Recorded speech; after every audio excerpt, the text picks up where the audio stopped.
2012 മുതൽ 2/12/2014 വരെ CBIയുടെ ഡയറക്ടറായിരുന്ന രഞ്ജിത്ത് സിൻഹയ്ക്ക് കൊടുക്കാനായിട്ട് അന്ന് CBIയുടെ സ്റ്റാൻഡിംഗ് കൗൺസിലിൻ്റെ എംപാനൽമെൻറ്റ് നടക്കുകയാണ്.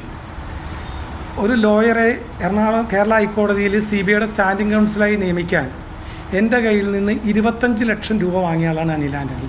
ഇതുപോലത്തെ ഒരു ഡ്യൂട്ടി പെയ്ഡ് കവറിലാണ് ഞാൻ 25 ലക്ഷം രൂപ അനിൽ ആൻ്റണിക്ക് കൊടുത്തത്, ഡൽഹിയിലെ അശോക് ഹോട്ടലിൽ വെച്ച്.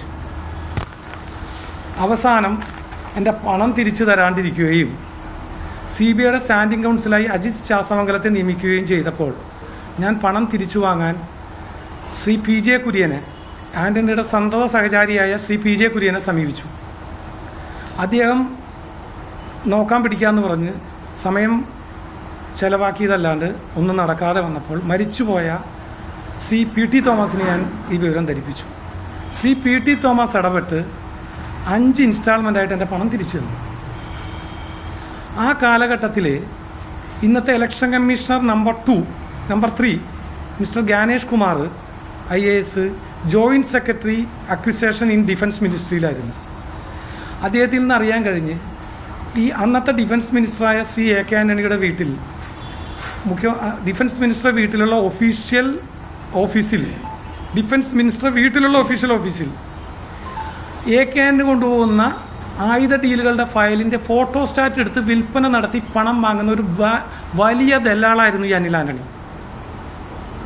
ഒബ്രോയ് ഹോട്ടൽ, നിസാമുദ്ദീനിലെ ഒബ്രോയ് ഹോട്ടലിലെ റൂമുകളിൽ കേന്ദ്രീകരിച്ച് CBC സ്ഥാനത്ത് നിന്ന് നീക്കം ചെയ്യപ്പെട്ട PJ തോമസ് IASഉം മിസ്റ്റർ ആൻഡോ ഫ്രം ബാംഗ്ലൂരും ഈ അനിൽ ആൻ്റണിയും ചേർന്നാണ് ബ്രോക്കർ ഇടപാടുകൾ നടത്തിക്കൊണ്ടിരുന്നത്. അനിൽ ആൻ്റണി ഇത് നിഷേധിക്കുകയാണെങ്കിൽ ഞാനൊരു സംവാദത്തിന് തയ്യാറാണ്.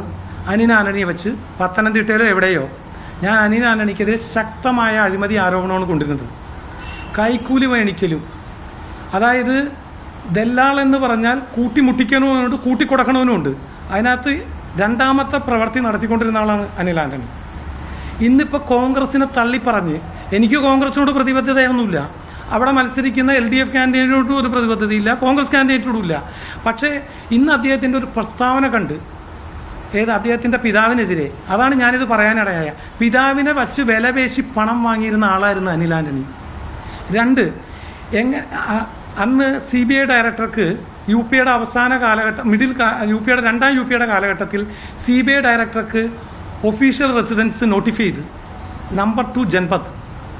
ഈ നമ്പർ 2 ജൻപതിൽ നിത്യ സന്ദർശകനായിരുന്നു അനിൽ ആൻ്റണി. അവിടുത്തെ വിസിറ്റിംഗ് ഡയറിയിൽ അനിൽ എന്ന പേരിൽ സൈൻ ചെയ്യും. പക്ഷേ ഈ ആരോപണം മുഴുവൻ അന്ന് അനിൽ അംബാനിയുടെ തലയിൽ വന്ന് അനിൽ അംബാനി CBI ഡയറക്ടറെ കാണാൻ ഒരു തവണ ചെന്നതിന് ശേഷം അനിൽ ആൻ്റണി വിസിറ്ററായി ചെന്നിട്ട് അനിൽ അംബാനി ഇടുന്ന അതേ ഒപ്പ് ഡിറ്റോ പോലെ അനിൽ ആൻ്റണി ഇട്ട്. പക്ഷേ ആരോപണം 22 തവണ CBI ഡയറക്ടർ രഞ്ജിത്ത് സിൻഹയെ കണ്ടത് അനിൽ അംബാനി എന്നുള്ള ആരോപണവും നേരിട്ട്. അത്രയ്ക്ക് വലിയ മാൽ പ്രാക്ടീസുകാരനാണ് ഈ അനിൽ ആൻ്റണി.